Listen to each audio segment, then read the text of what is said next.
Thank you all very, very much. Thank you all very much. It's amazing the crowds I draw. It's great to be with you all today, and I really hope you all got to hear the President's speech last night. Wasn't it good?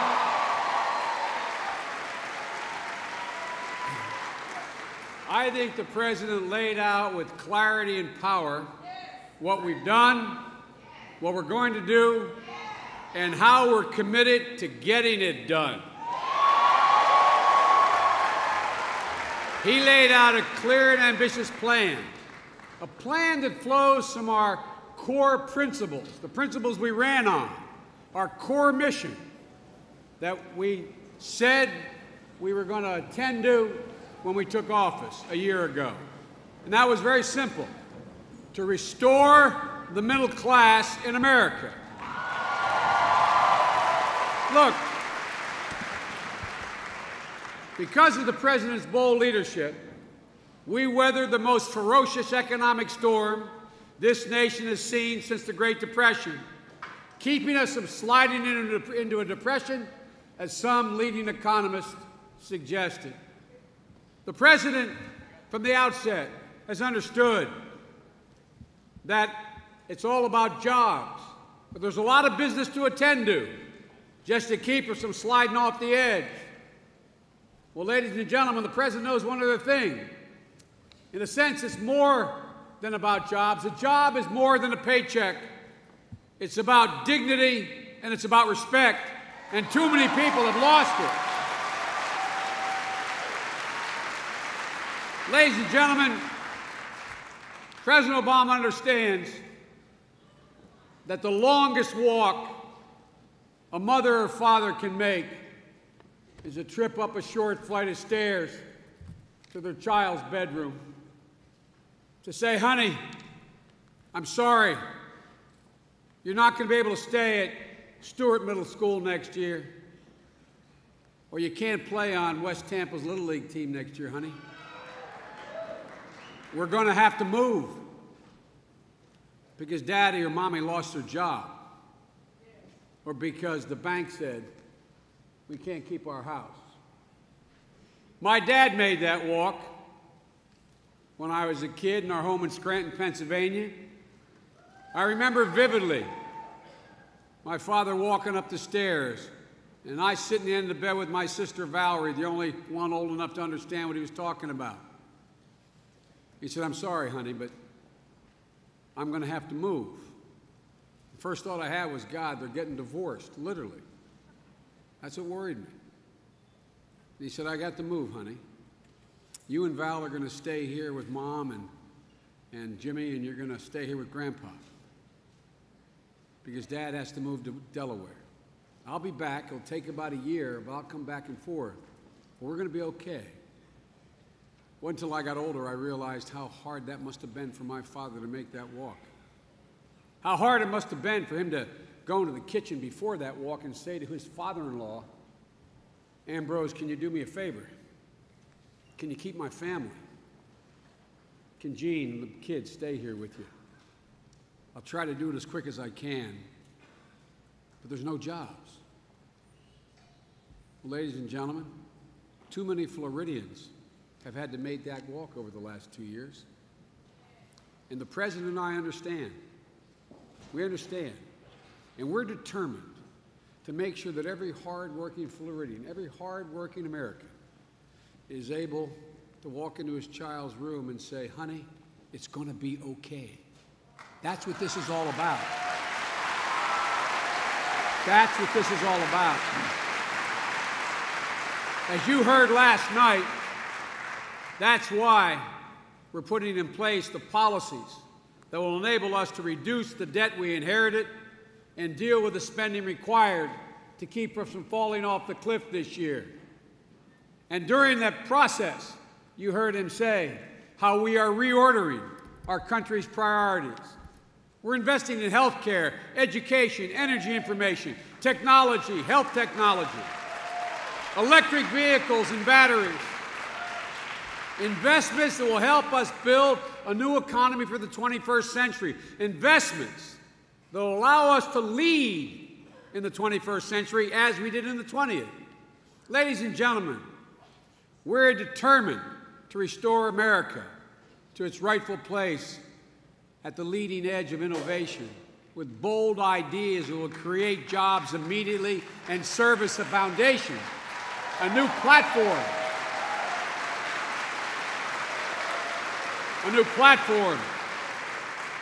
to build this economy on that will serve not just our immediate needs, but future generations. Ideas like wind power, solar energy, a smart grid, broadband, and high-speed rail, and that's why we're here today.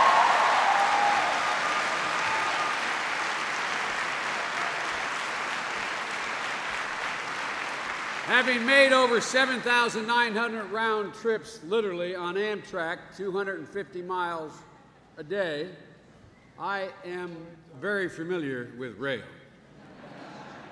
And today, you have no idea how pleased I am to talk about the announcement that we made yesterday, awarding, in total, nationwide, nearly $8 billion from the Recovery Act, funding to move us in the direction of developing a high-speed rail service in 13 travel corridors covering 31 states all across this country.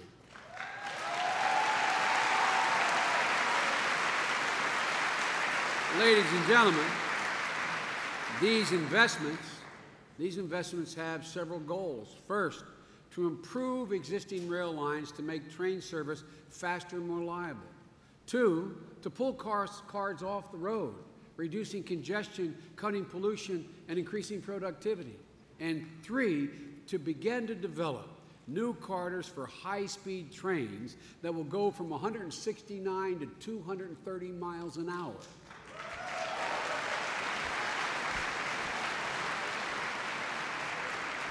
Ladies and gentlemen, like a corridor, right here from Tampa to Orlando. So you'll be able to get on a train here in Orlando in less than an hour without battling traffic and congestion, arrive at your destination. Ladies and gentlemen, this single investment is not going to solve all our transportation issues overnight. Instead, with more than $55 billion of proposals from 50 states all across the country, we're providing $8 billion in seed money. And today's awards provide only the initial funding for the rail system. Like Tampa to Orlando route, more funding is going to come in the future as progress is made. We have committed to another $5 billion in funding over the next 5 years. It's a down payment on a truly national program that's going to reshape the way we travel. It will change the way in which we go from place to place, change the ways we work and live, and it will connect communities to each other in a way that in the past was impossible, just like the interstate highway structure did back in the mid-50s. It will have far-reaching consequences. Let me ask you a question. How can we, the leading nation in the world, be in a position where China, Spain, France, and name all the other countries who have rail systems that are far superior to ours? Ladies and gentlemen, it's about time we move. But this time, we're not only going to be providing a better way to transport, we're going to be taking cars off of congested highways, reducing carbon emissions, and saving billions of dollars in human productivity loss just sitting in traffic jams, as studies point out. Most important, we're creating jobs, good jobs, construction jobs, manufacturing jobs, and we're going to be creating them right now. We're going to spur economic development in the future, and we're making our communities more livable, all in the process. And ladies and gentlemen, it's now my pleasure to introduce the man who's leading us into this new era of intervention, the President of the United States of America.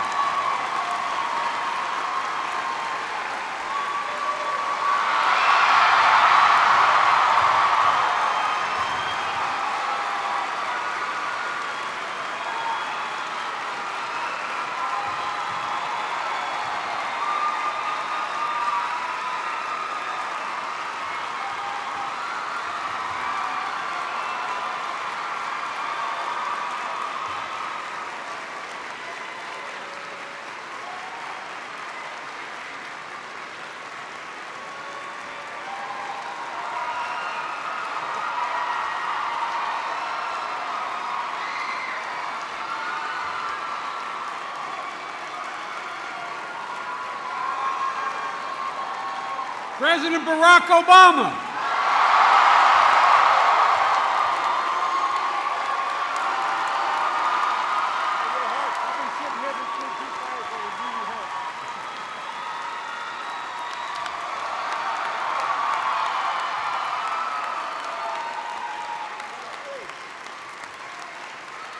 Thank you, everybody. Hello, Tampa.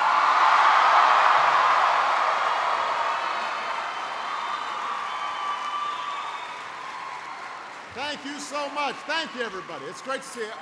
All right, everybody just, make yourselves comfortable. We're going to be here for a little bit.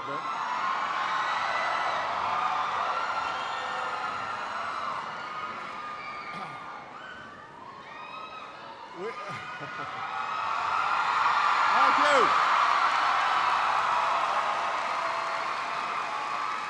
Thank you. We've got some special guests that I want to make sure we acknowledge. Florida CFO Alex Sink is in the house.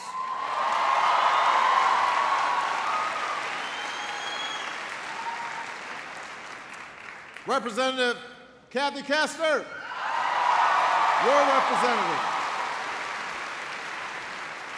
Representative Alan Grayson.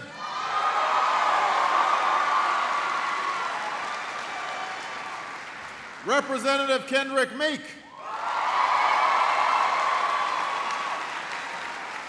Representative Debbie Wasserman Schultz.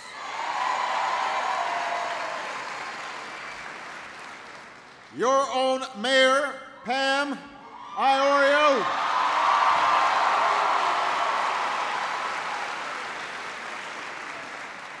The Mayor of Orlando, Buddy Dyer.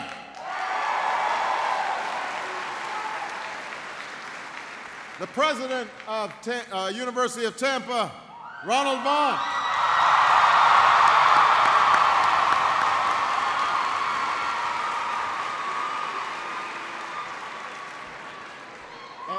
And two very special, two very special guests. Brian C. Smithy and Roger J. Picard. I want you guys to know who these folks are. They are members of the FEMA Florida Task Force Team 2 Canine Search Specialists. They went down to Haiti and worked 26-hour-long shifts, staying with victims until they were rescued. The Florida Task Force team saved 7 lives. Brian worked at a school where his dog Powder found a young adult female buried in the rubble 3 to 4 days. So these are the kinds of heroes that make America proud. I want everybody to give them a big round of applause. Stand up. Stand up. Great job, man. Great job. Proud of you.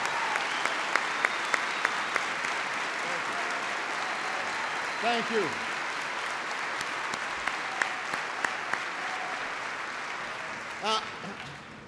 And I haven't spotted him in the crowd yet, but I've got to do this.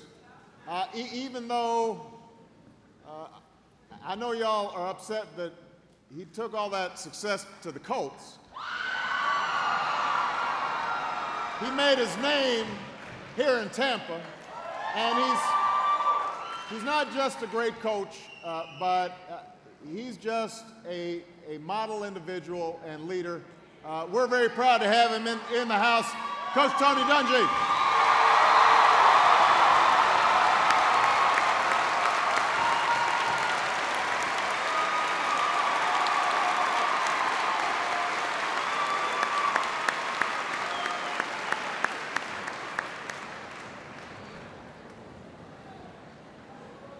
Any of you want some analysis about the upcoming Super Bowl? Coach is free to give, no. It's good to see you, Coach. All right. Now, first of all, let me say it's good to be back in the Sunshine State.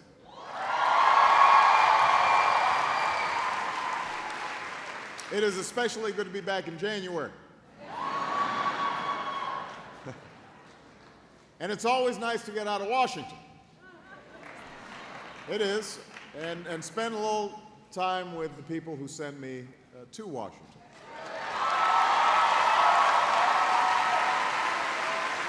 Now, last night I spoke with you about where we've been over the past year and where I believe we need to go.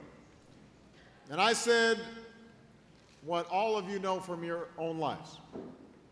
These are difficult times, these are challenging times for our country.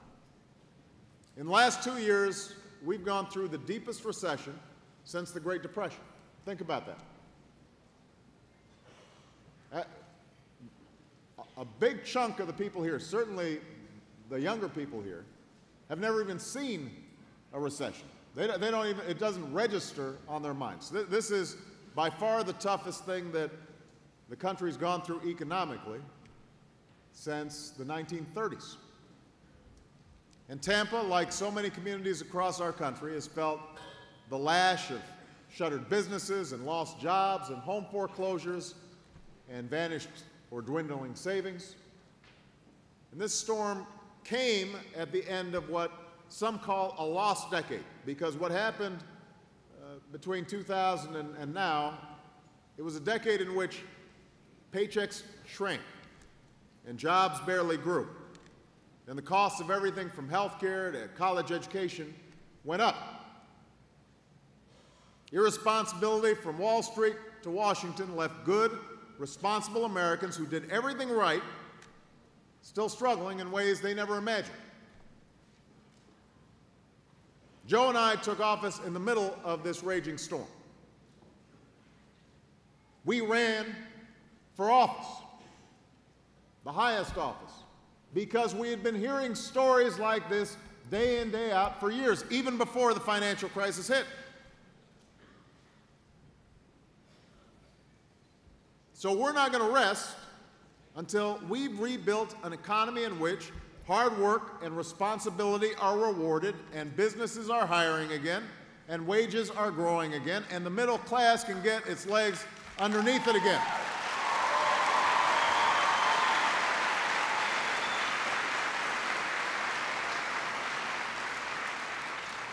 We will not rest until we build an economy that's ready for America's future.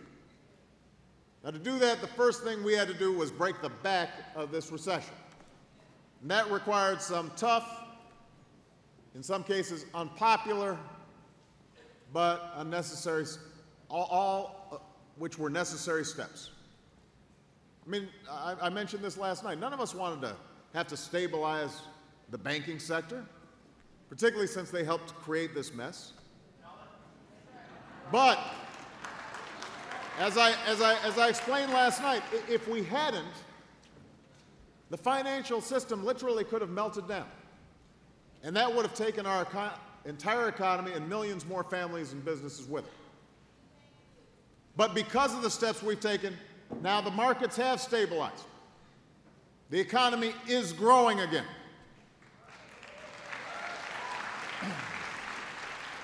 The worst of the storm has passed. But I think all of you understand the devastation remains. 1 in 10 Americans still can't find work. That's why creating jobs has to be our #1 priority in 2010.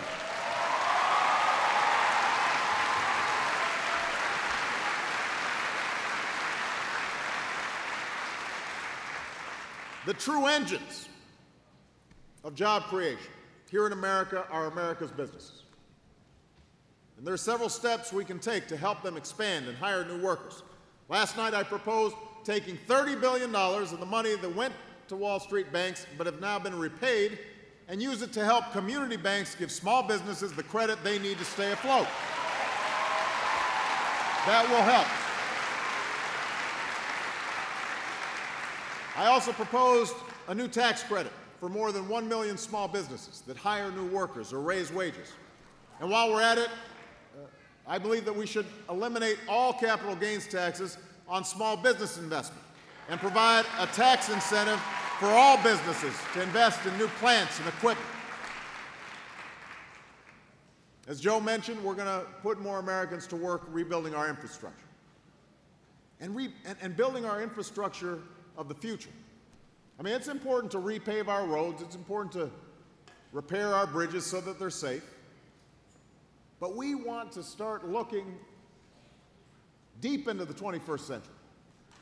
And we want to say to ourselves, there is no reason why other countries can build high-speed rail lines and we can't. And that's what's about to happen right here in Tampa. We are going to start building a new high-speed rail line right here in Tampa, building for the future, putting people to work.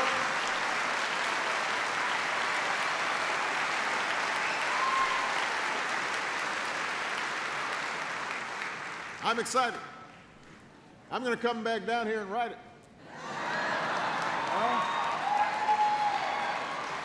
Joe and I, y'all have a date. When that thing is all set up, we'll come down here and check it out. And by the way, this high-speed rail line is being funded by the Recovery Act. And one other thing we can start doing for jobs here in America that I mentioned last night, I talked about this all through the campaign. We put this proposal in our budget. We keep on getting resistance, but we are going to keep on pushing to end tax breaks for companies that ship our jobs overseas and give those tax breaks to companies that create jobs right here in the United States of America. It's the right thing to do. It's the right thing to do. It's the right thing to do.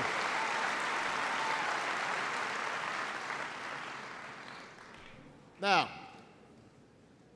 I have to say this. The steps that I just mentioned will help accelerate job growth in an economy that is already beginning to grow. But the steps we take alone won't make up for the 7 million jobs we lost over the last 2 years.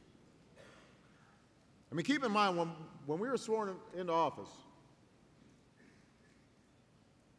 that December, we had lost 650,000 jobs. January, as we were being sworn in, we lost 700,000 jobs. February, 650,000 jobs. So before we could even put in place the Recovery Act, you had already seen millions of jobs lost. That's a deep hole that we're going to have to fill. And the only way to do that is to lay a new foundation for long-term economic growth and finally address the struggles that middle-class families have been grappling with for years. Now, Florida, that's why Joe and I asked for the chance to serve as your president and vice president. Because, look, we didn't seek this office to push our problems off or take the easy road through the next election. We ran to solve problems that have been nagging at America for decades. We want to solve them for the next generation. We ran to get the tough stuff done. So as I mentioned last night, I make no apology for trying to fix stuff that's hard. Because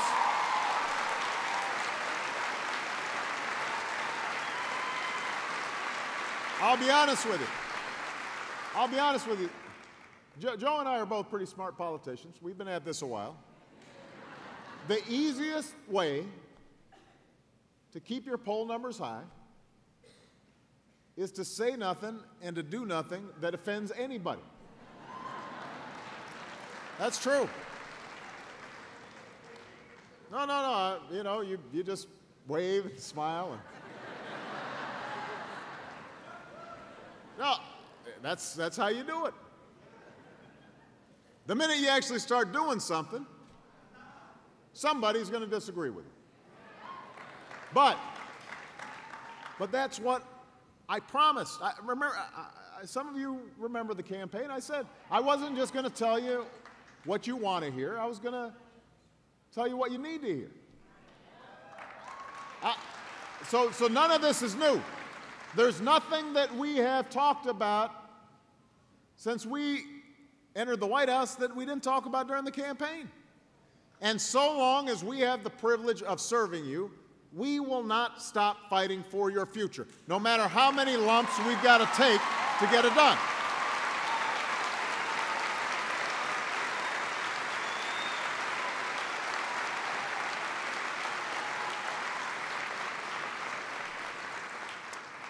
I do also have to just mention, I'm going to mention, you know I love you in the media, but I will mention this little aspect of our media. Our friends with the pads and the pencils, last week I went to Ohio, and I started saying what I'm saying now, which is I'm going to fight for your future. And they got all worked up. They got worked up last week. They said, is he trying to change his message? Is he trying to get more populist? Is this a strategy that he's pursuing to boost his this, that, the other? Is this something new? I just have to do a little rewind here of how we ran our grassroots campaign, because I've got some news. I've got some news of my own here. I've been fighting for working folks my entire adult life. That's why I entered public service, to fight for folks in Chicago. That's why I ran for the state Senate. That's why I ran for the U.S. Senate. That's why I ran for president, to fight for people here in Tampa and people here in Florida, and to fight for people all across the United States of America.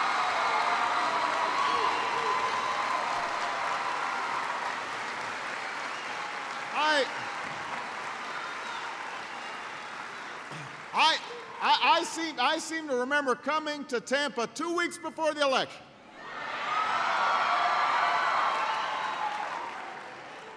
And you know what I said? This is a quote. People can check.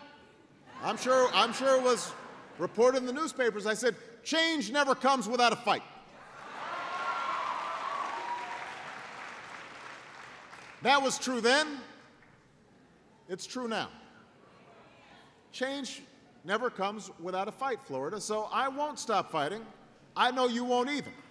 We're not going to stop fighting to give our kids a world-class education, to make college more affordable, to make sure that by 2020 we have the highest rate of college attendance of any country in the world.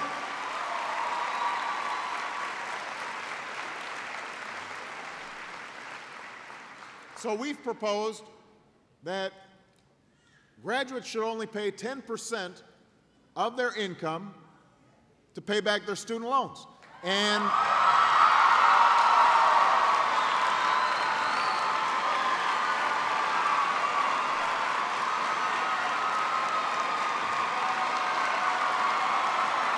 students like that.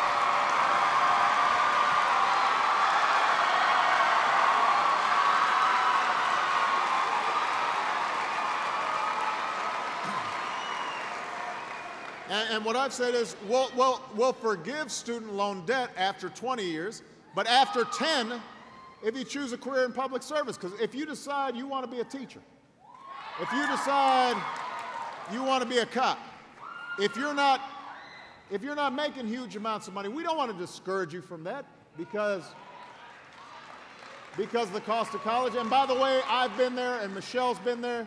It took us 10 full years to pay off Michelle's student loans, 15 to pay mine off.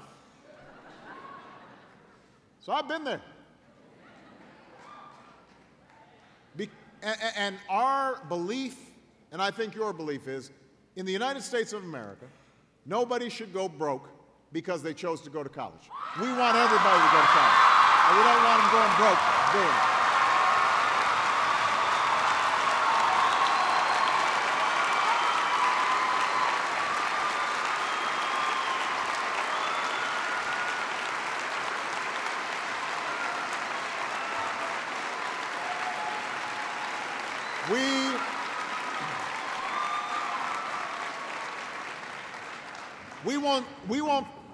We won't stop fighting to spark innovation and ignite a clean energy economy where America's workers are building solar panels and wind towers and cutting-edge batteries for automobiles, because the nation that leads the clean energy revolution will be the nation that leads the global economy.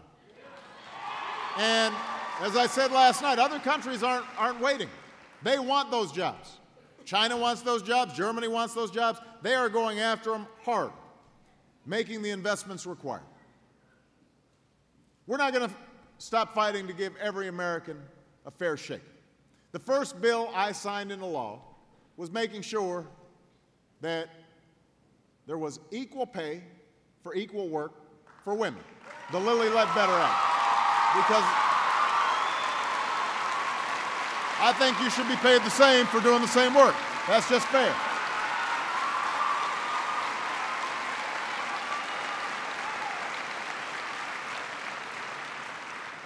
And by the way, men, you should have been standing up clapping for that because most families today are depending on 2 paychecks, not 1, to get by.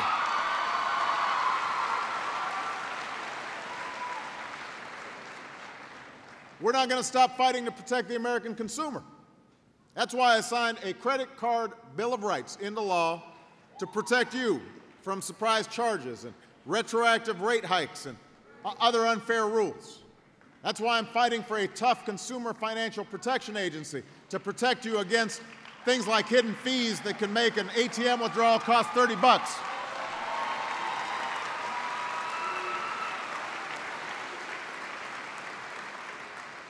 I just want to be clear here for the benefit of my friends in the back. We need a strong financial sector. Without it, businesses can't get capital to grow and create jobs. Families can't finance a home loan or education. So we want a healthy financial sector. And there are folks all across the country working in banks who are doing great service to their community. But we also need some rules of the road for Wall Street so that reckless decisions made by a few don't take our economy over the side. That's common sense. There's nothing radical about that. In fact, the banks should want it because it would create greater stability in the system. And yes, we will not stop fighting for a health care system that works for the American people, not just for the insurance industry.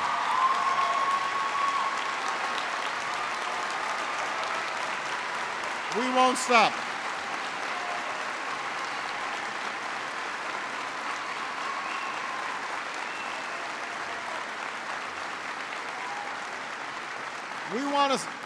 We want a system where you can't be denied care if you have a pre-existing condition. You can't get thrown off your insurance right at the time when you get seriously ill.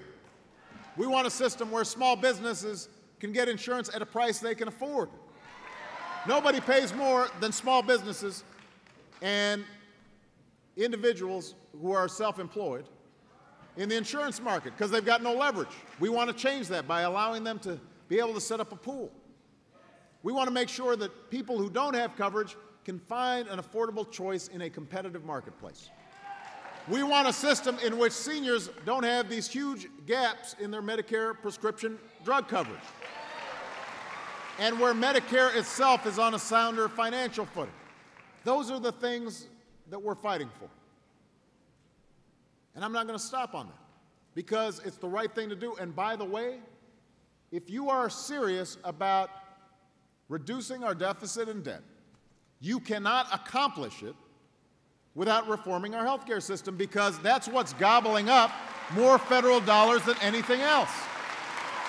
I don't understand folks who say they don't want to see government spending out of control and then are fighting reforms that the Congressional Budget Office says would cut $1 trillion off our deficit over the next 2 decades. Those aren't my numbers. Now, we're never going to stop fighting to cut waste and abuse in Washington. We do have to rein in deficits that have been accumulating for too long. Families across the country are tightening their belts and making tough decisions. It's time for the federal government to do the same. And that's why I proposed specific steps last night to bring the deficit down. And I'm grateful that the Senate just passed, as we were flying down here to Florida, a rule called pay-as-you-go, or pay-go.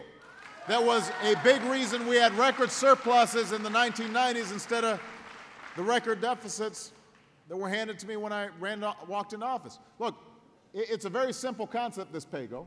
It basically just says, you got to pay as you go. It's sort of how you live. At least after you cut up those credit cards. It basically says, you want to start a new program? Start a new program. But you've got to end an old one that pays for it. If you want to cut taxes, great, cut taxes, but you got to figure out how to fill the revenue that results when you lose that tax revenue. So the idea is just honest accounting. That's what's needed. Let me say one more word about health care. I'm gnawing on this bone a little bit.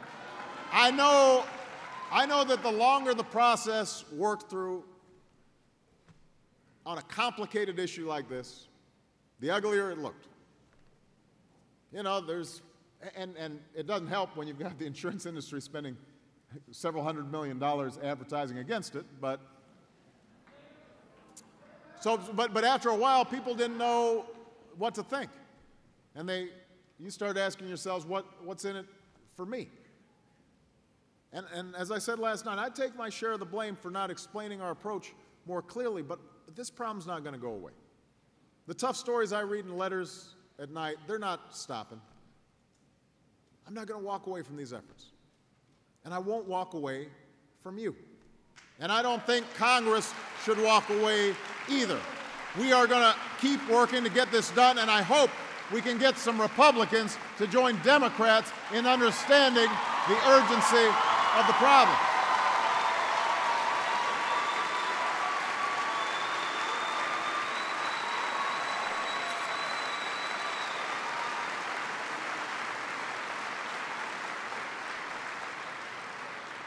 On every one of these issues, my door remains open to good ideas from both parties. I want the Republicans off the sidelines. I want them working with us to solve problems facing working families, not to score points. I want a partnership. What we can't do, though, here's what I'm not open to. I don't want gridlock on issue after issue after issue when there's so many urgent problems to solve. And I don't want an attitude, if Obama loses, then we win. I mean, that can't be a platform. You know, even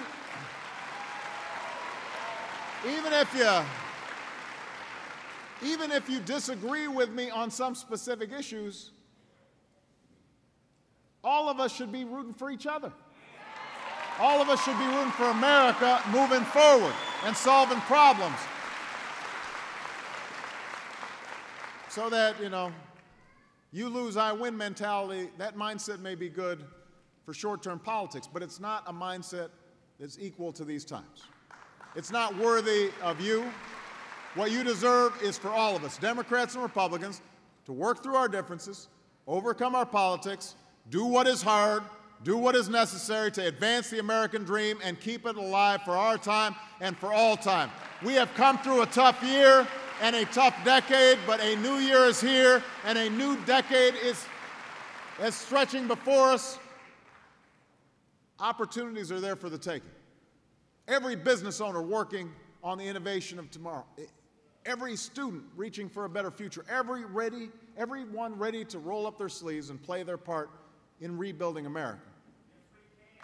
Yes, we can. We don't back down. We don't quit. We are Americans. And today, here with all of you, I have never been more hopeful about our future than I am right now. I am confident that we can make this happen and move this country forward. Thank you very much, Tampa. I love you guys. Thank you. Thank you. Thank you.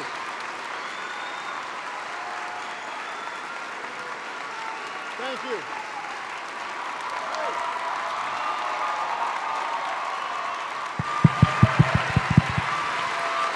All right. I've got, everybody relax again, everybody relax. I've got time for a few questions. I'm going to take off my jacket here just because, Joe, you going to hold my coat? You know, You answer all the tough questions. I'll hold the coat. Yeah, I know there may be some tough questions here, so. All right, here are the only rules to this. I'm going to try to get in about 5, 6 questions. So I'm not going to be able to get to everybody. I apologize in advance. To make sure that it's fair, we're going to go girl, boy, girl, boy. All right, so I'm going to call on a young lady first, and then I'm going to call on a gentleman, and we're just going to keep on going down the line, and we'll get through as many as we can. All right, everybody's pointing in this young woman in the red here, so we'll start with you. And if you don't mind, introduce yourself. Wait for the microphone. The microphone will be coming up. And all right.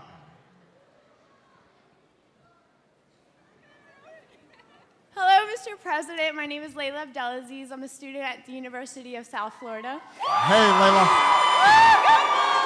Uh-oh, uh-oh. Uh-oh. Come on, we can all get along here. Tampa, behave yourselves. First of all, I'd like to say that I did work on your campaign. I think it's great what you did for the community because you involved us as the youth to understand the grassroots movement and what impact it can make. Thank you. My question is, last night in your State of the Union address, you spoke of America's support for human rights. Then why have we not condemned Israel and Egypt's human rights violations against the occupied Palestinian people, and yet we continue to support financially with billions of dollars coming from our tax dollars?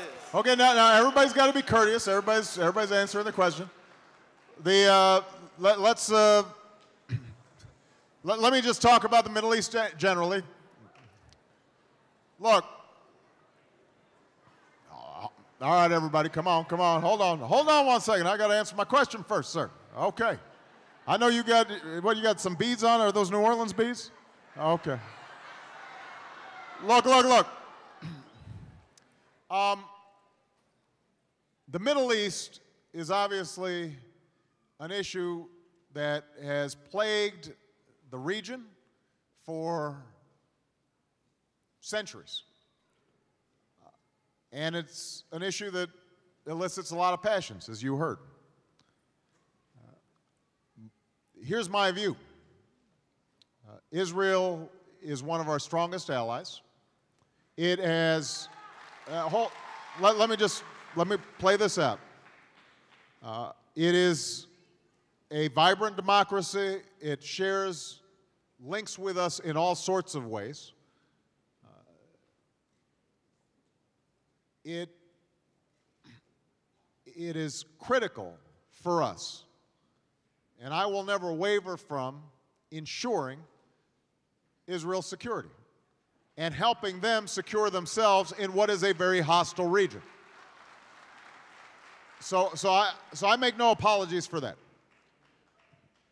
What is also true is that the plight of the Palestinians is something that we have to pay attention to, because it is not good for our security and it is not good for Israel's security if you've got millions of individuals who feel hopeless, who don't have an opportunity to get an education or get a job or what have you. Now, the history of there is long, and I don't have time to go through the grievances of both sides in the issue. What I have said and what we did from the beginning when I came into office is to say we are seeking a two-state solution in which Israel and the Palestinians can live side by side in peace and security. In order to do that, both sides are going to have to make compromises.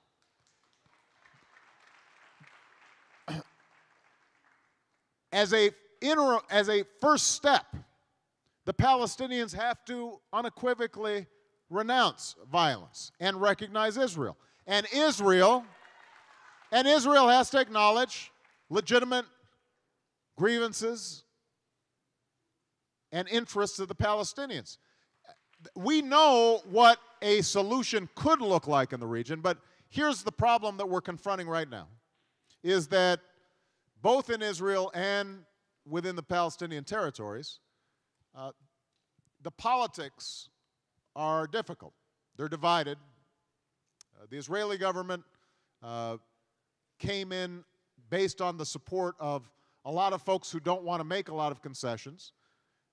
I think Prime Minister Netanyahu is actually making some effort to try to move a little bit further than his coalition wants him to go. On the other hand, President Abbas of the Palestinian Authority, who I think genuinely wants peace, has to deal with Hamas, an organization that has not recognized Israel and has not disavowed violence. And so we are working to try to strengthen the ability of both parties to sit down across the table and to begin serious negotiations. And I think that it's important when we're talking about this issue to make sure that we don't just knee-jerk use language that is inflammatory or in some fashion discourages the possibility of negotiation. We've got to recognize that both the Palestinian people and Israelis have legitimate aspirations, and they can be best served if the United States is helping them understand each other as opposed to demonizing each other. All right? Okay. All right. It's a gentleman's turn. It's a gentleman's turn. This gentleman here, I'm going to go on the other side of the room. This gentleman in the yellow tie.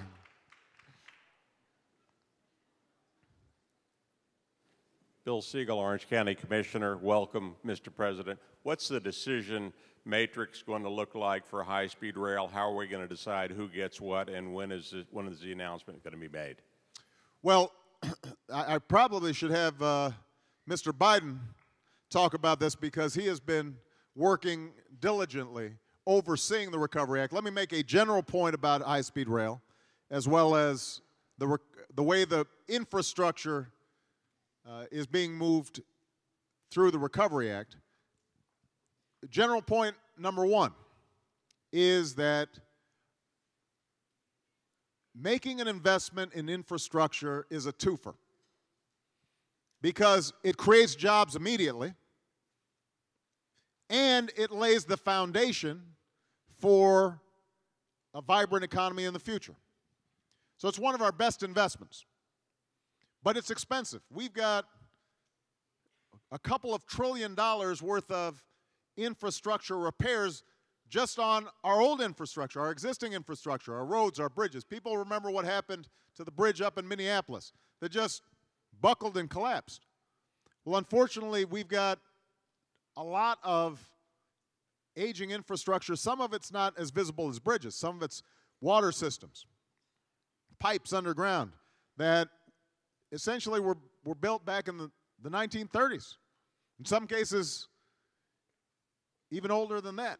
So we're going to have to make a commitment to our long-term infrastructure. And one of the things that we're hoping to do is, as we make more investments in infrastructure under my administration, that we start figuring out ways that we can take some of the politics out of infrastructure. And what I mean by that is, right now, a lot of decisions are made about projects based on who's got the most powerful congressman or senator. And what we're hoping to do is at least some of the decision-making based a little bit more on what are the engineering plans that determine this is the best project to go forward. And one way of doing that is to create what's called an infrastructure bank, where at least a certain amount of infrastructure money, particularly for new projects, would be guided by some clear criteria, a lot of transparency, engineers and urban planners and city planners involved in the process so that we can also get some regional planning, because part of what happens when politics is involved in transportation is that, you know, the commissioner over here may not have the same idea as the mayor over here, may not have the same idea as the senator over there, except they all represent a similar region, and so you get a whole bunch of traffic systems that don't work and aren't efficient and don't serve commuters very well at all. So that's the kind of general direction that we'd like to move to. The second point I would make is that if we're going to be making investments in infrastructure anyway, we can't just look backwards, we've got to look forward. I mean, how many people here have been on one of these high-speed trains when you were traveling outside the country, unfortunately, for the most part? I mean, those things are fast, they are smooth, you don't have to take off your shoes, right? Check to see if you're wearing the socks with no holes in them. Why is it we don't have those? Now, part of it is we're a very big country. We're not as densely populated as some countries in Europe and Asia. And let's face it, we just love our cars. We love our cars. We don't love gas prices, but we love our cars. But, well, I want to say, what about gas prices, man? I'll talk about that in a second. But, well, no, you know what? I'll talk about it now. Even if, and I mentioned last night, we have to increase production on oil. We have to increase production on natural gas because we're not going to be able to get all our clean energy up and running quickly enough to meet all of our economic growth needs. But even if we are increasing production, we've got to get started now decreasing our use and making our economy more efficient. And so that's why we need to invest in infrastructure like high-speed rail that will allow us to choose the option of taking the train. And if more and more facilities like that are available, that's going to be good, as I said, for the economy of the region, and it's going to be good for individual lifestyles because people aren't going to be stuck in traffic for 2 hours. It'll increase productivity. People will get on to work on time a lot faster. They'll be less aggravated, right? Now, Joe, in terms of the high-speed rail here, do you have something specific to say? Make it real simple. Think of the interstate highway system in the 50s. What you did is you picked the portions of where you could begin to build where there was the most likely to have the heaviest traffic so that people would use it the most, and then just built that out. What we did is we picked, the Department of Transportation picked the Orlando-Tampa route, Tampa-Orlando, because you were most ready, your plans were the most advanced, and the objective is it's not just going to be here, it's all going to come around all the way head up to going down to Miami as well. Well, that's why we picked California. California, Mr. President, there's over a $2 billion investment because they had plans. They're ready to go. And I might add, they're both Republican governors, so we didn't pick this based on politics. So I mean it sincerely.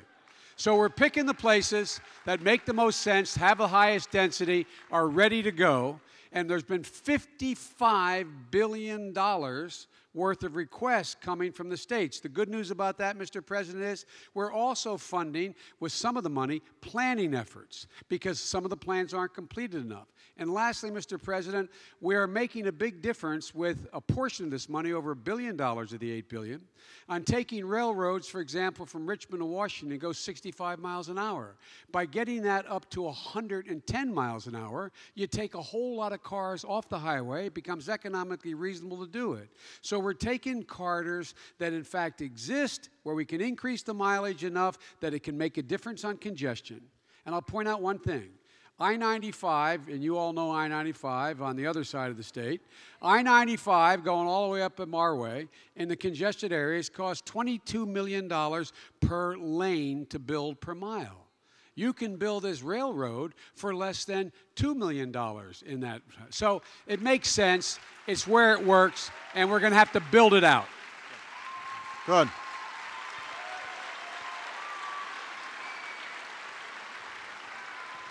Let me just say, by the way, give a compliment to Vice President Biden. He and his team have overseen the Recovery Act.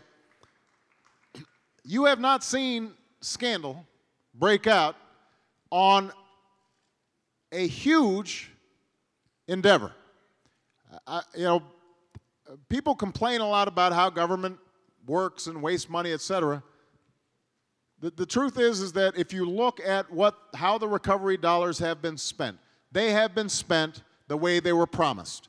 And there's complete transparency, so you guys can go on the White House website and look at every single project that has been awarded a Recovery Act grant. Every single one. And scrutinize them. You know who the contractors are. You know who's doing the work. You know when it's supposed to be finished. So you can check out all this stuff, and you will be able to monitor how the high-speed rail project here is operating just by going to our website. All right, it's a young lady's turn. All right, let me. It's a woman's turn. All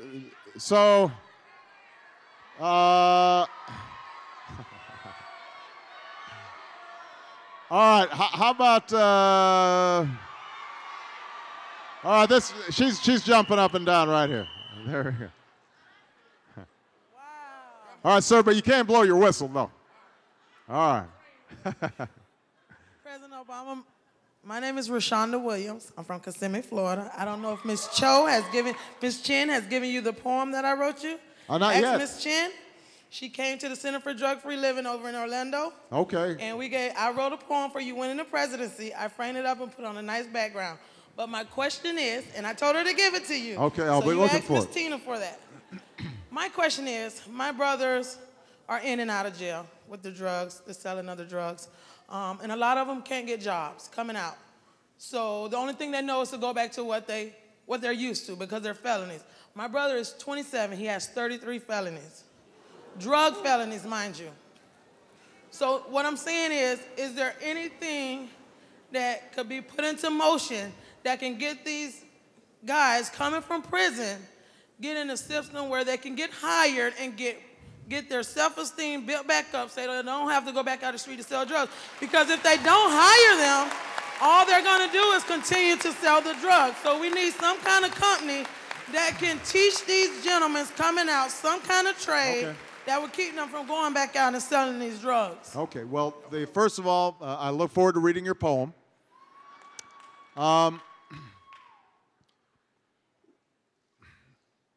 Look, we've got a great challenge in particularly our inner city communities. But actually, if you go to rural communities in the Midwest right now, they may be selling different drugs, but you're seeing some of the same patterns. Joe and I were campaigning in Iowa, and you'd go into small towns where you wouldn't think there'd ever be a problem with the drug trade, and the methamphetamine trade was identical to the crack trade in the big cities. Same patterns of young people getting drawn in. So a couple of things have to happen to deal with this problem. Number one, the single most important thing we can do is to make sure that our very young children are getting a healthy start in life and that their parents or parent or caregiver have the support that's necessary so that they can stay on a straight path of success in school. Because if young people, if their minds are active and they're doing well in school, they are less likely to fall prey to either using drugs or deciding to deal in drugs. And that's why I mentioned yesterday, the single best anti-poverty program around is a world-class education. And that's why we're going to invest in early childhood education. That's why we are reforming and pushing states and communities to reform how education works. And by the way, we've gotten into trouble sometimes, not just from conservatives, but sometimes from liberals, because we're trying to shake up low-performing schools. People say, well, why don't you just give them more money? And my attitude is, you know what? We can give more money to schools. That's important. Smaller class sizes, better classrooms, all those things I care deeply about. But that money will not make a dime's bit of difference if we're not also reforming how kids are learning, making sure that our teachers know their subject matter, and that they know the best ways to teach, making sure that parents are staying on top of kids and instilling a sense of excellence and performance in those youth. So that, I want to make that point first because frankly, it would be so much easier to work with your brother if he hadn't gone to jail in the first place to get a job. 33 felonies is a lot. I mean, that's a long rap sheet, which means that it's very, I'm just being realistic. If I'm a business owner, and I'm saying to myself, right now the unemployment rate is 10%, so there are a whole lot of folks who've never been to jail who are looking for a job. It's hard for me to say, I'll choose the guy who went to jail instead of the person who never went to jail and has been laid off. Now, having said that, what is also true, what you say is exactly right, that if we can't break the cycle, then all we're doing is just churning folks in a revolving door through the jail system, back on the streets, back to dealing drugs, back to, and you know, this is part of my faith, my religious faith, but you don't have to be religious to, I think, believe in the idea of redemption, that people can get a second chance, that people can change. So one of the things that we've done is actually Vice President Biden, myself, some Republicans, Sam Brownback, for example, of Kansas, have worked together to promote what we call the Second Chance Act, which links ex-offenders with programs that can provide them with skills, that can provide them with opportunities to get some work experience, and then can essentially certify that they are ready for the workplace, and then trying to encourage private sector companies to hire some of these ex-offenders. The program is not as well funded as I would like. We'd like to see if we can do more with it. It has to be done in a partnership with state and local communities.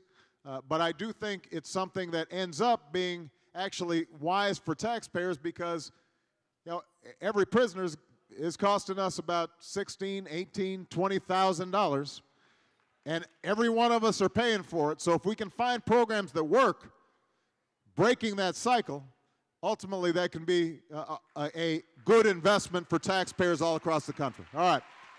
All right, it's a man's turn. I'm going to call on that big guy right there with little hair.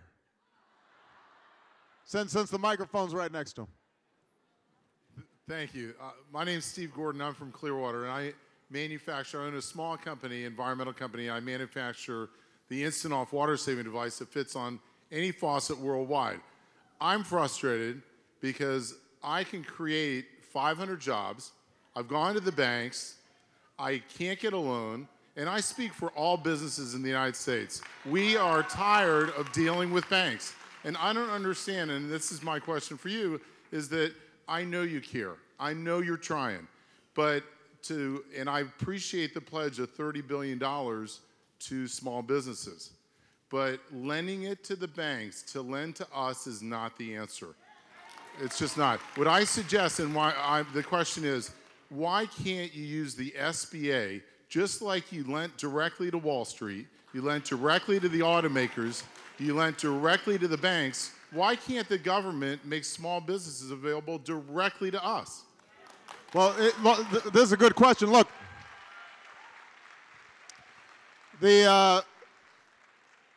first of all, you should be aware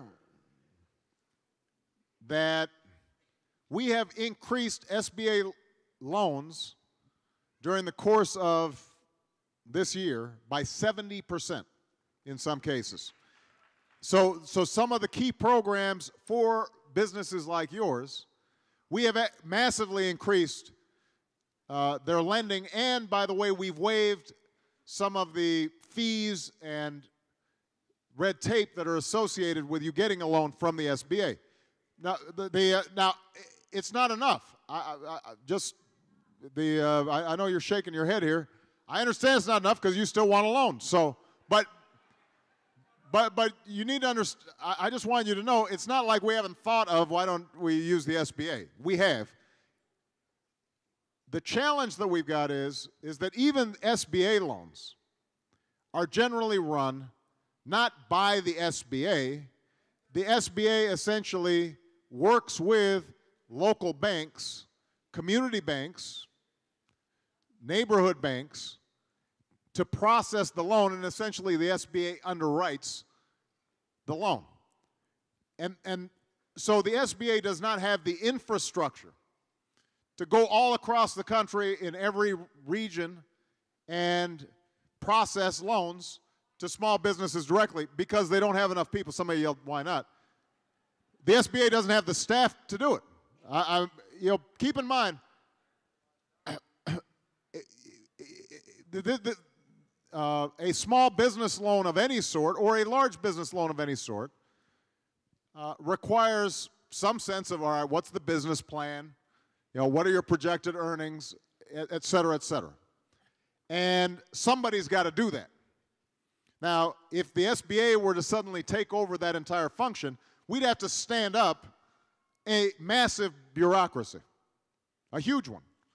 And we'd have to train all those people, and it would take too long, and you'd be frustrated. Why is it that this big government agency can't seem to run anything? So what we've decided to do instead is to take $30 billion that was repaid by the banks and make that available under criteria that will encourage small banks to give those loans to you. And if we do that effectively, we can potentially get that money out the door more quickly. But I am absolutely sympathetic to what you're saying because I'm hearing it everywhere I go. And that's why I mentioned it last night in my speech. You've got a lot of small business owners who are ready to grow, ready to hire, but they just can't get financing. So we're going to use the SBA as one tool. This $30 billion is going to help. Ultimately, though, the vast majority of small businesses, their loans are going to come from the private sector. And we've got to get the private sector to think differently. What happened here was that everybody was making loans without thinking of the risk at all. They were just sending out money out the door. That's how a lot of overdevelopment happened here in Florida. It happened in Nevada. It happened in California. Because people were just saying, you know what, we're making money. We're not going to ask a lot of questions. Suddenly the bottom falls out. And the pendulum has shifted too far in the other direction so that even if you've got a good business plan, you've got a good model, and you're making profits and a good product, now banks are reluctant to lend at all. And what we're trying to do is to encourage them to get that happy medium where they're not taking such exorbitant risks that they threaten the entire system, but they are also open to enough risk that America's dynamic free enterprise system is actually able to work. One role, one aspect of this is also getting regulators who oversee the banks, which aren't under my supervision. These are independent bank regulators, getting them to at least take a closer look at their policies, because a lot of bankers will tell you they want to loan you the money, but they're worried about, they suffered all these losses because of some of the mortgage stuff going belly up. So what they'll tell you is, I've got a bank regulator breathing down my neck, making sure that I'm keeping my capital levels high enough. And we're going to have to make some adjustments there, but that's not something the administration can do directly. We can just encourage these independent regulators to take a closer look at it. I'm confident you're going to succeed, though, and you can give maybe Reggie Love here your business card so we can find out about your terrific business. All right. I've got time only for I've only got time for 2 more questions. This young lady right here, she's been standing here a very long time. Okay, first, my 15-year-old son, Zach Cartwright, wanted me to tell you that he is a big supporter of yours. Well, tell Zach, thank you so much. Okay. Many families are having to withdraw money from their 401ks. Once this occurs, in addition to taxes, there's a 10% penalty assessed. Since the withdrawals are taking place due to hardship, families don't always have the money to pay the 10% and the penalties. The interest then accrues until the day full payment is made. The IRS recently made headlines after giving tax breaks to Citigroup. Several months ago, people with offshore accounts were given amnesty. My question is, why is the IRS coming after the middle class, creating more stress for us? And what is your plan to do to help resolve this? And if Congress is unable to deal with the issue and directly impacting the middle class, I'm happy to contribute my ideas. Well,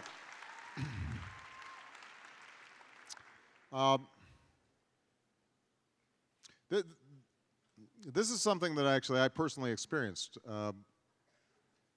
this several years ago. Michelle and I had some family emergencies. This is when I was still working in a law firm. I had a small retirement account set up, and I ended up having to withdraw it and pay that 10% penalty, and it was no fun. But it was what we had to do. Unfortunately, we were young enough where we could absorb that hit. A lot of families aren't in that position. If they've got a nest egg, to suddenly have to, it's bad enough having to draw it down, but then also to have to pay taxes on top of it is really tough. Now, the reason that policy is in place, obviously, is because you're getting that money tax-free, the idea being that you're going to actually use it for retirement. And then if you're spending it early, before retirement, then you can imagine that a lot of people could potentially game the system by avoiding, using these accounts to avoid taxes. So I just want to show a little sympathy here for those who are trying to enforce the law. They're not mean-spirited. They're just trying to, they're working with the system that was set up. I think you are raising a legitimate point, though. And if I'm not mistaken, we actually started looking at this, Joe, in our administration, was to take a look at, are there circumstances, and the specific thing that we were thinking about was medical emergencies, where people should not be penalized for it. And I think that issuing blanket amnesties in all circumstances may not be possible, but taking a look at certain narrow categories of emergencies in which these penalties could be waived is something that we have discussed and I think we could explore. All right? Okay. All right. I got one more question. Okay, everybody's pointing at this young man, so I'm going to call on this guy right here. I think that's all his sisters were all pointing at him. They're like, oh, call on my brother. All right, I'm Hector, and I'm a student at UT. Good afternoon.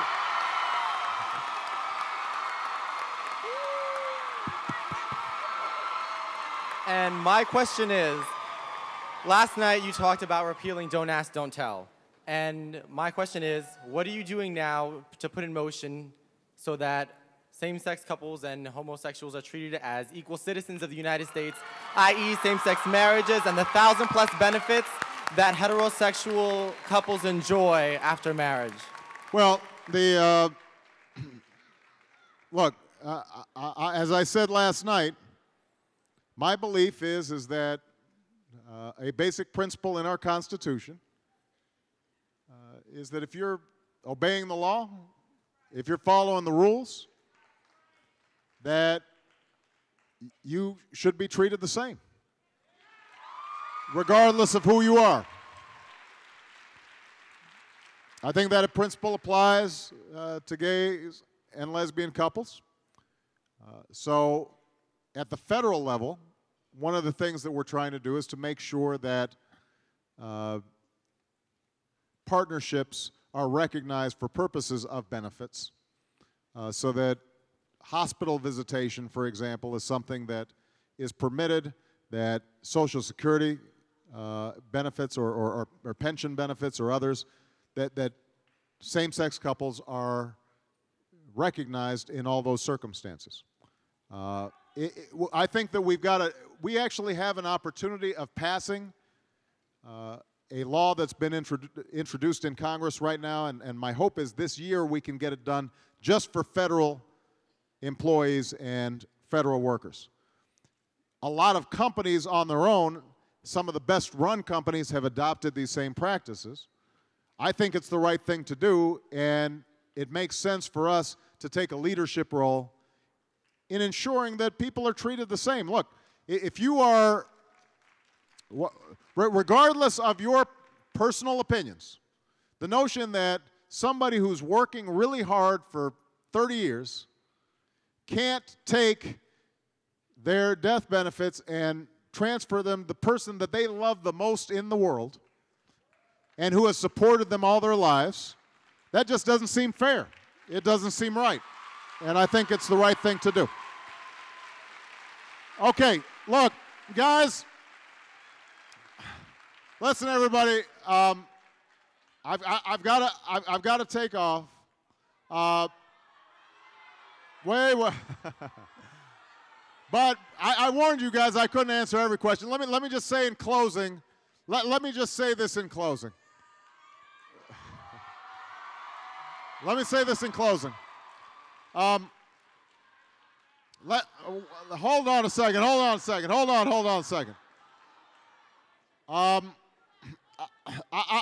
want to say this.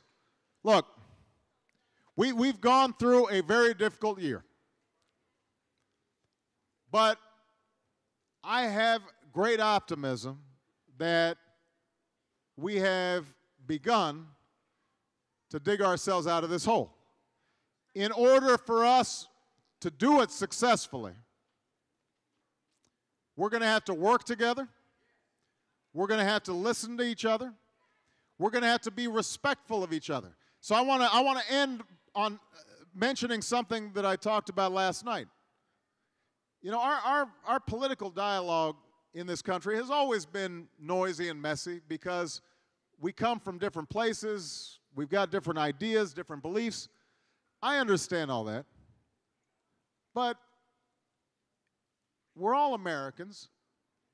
We all should anticipate that the other person, even if they disagree with us, has the best of intentions. We don't have to call them names. We don't have to demonize them.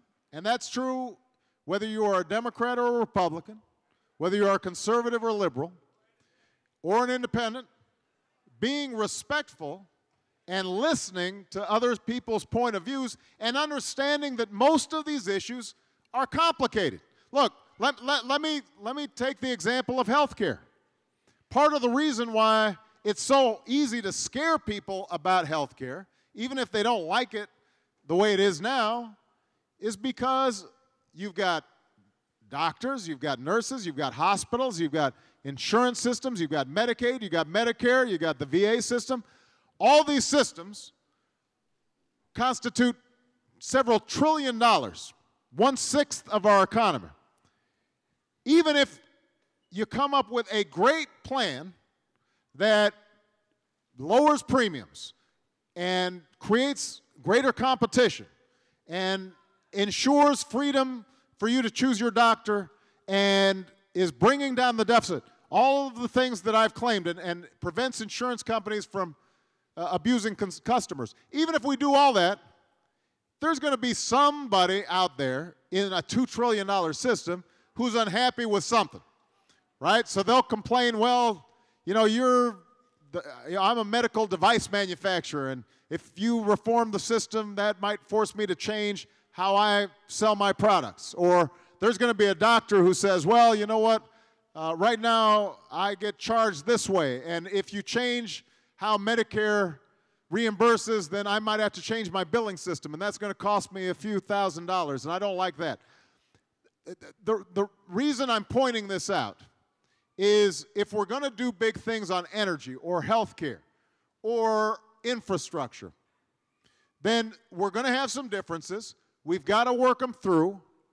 Nothing that human beings do will be perfect, but we shouldn't sort of assume that the other side is either heartless and doesn't care about sick people, or is some socialist communist who's trying to take over the healthcare system, or, you know, we start getting into these caricatures of each other that are so damaging. And frankly, you know, the political parties and the media haven't been helping. They've been making it worse. I want to dial some of that back. Let's start thinking of each other as Americans first, figuring out how we can help one another, figuring out how we can move this country forward. I'm confident we'll do great. Thank you, everybody. God bless you. Thank you.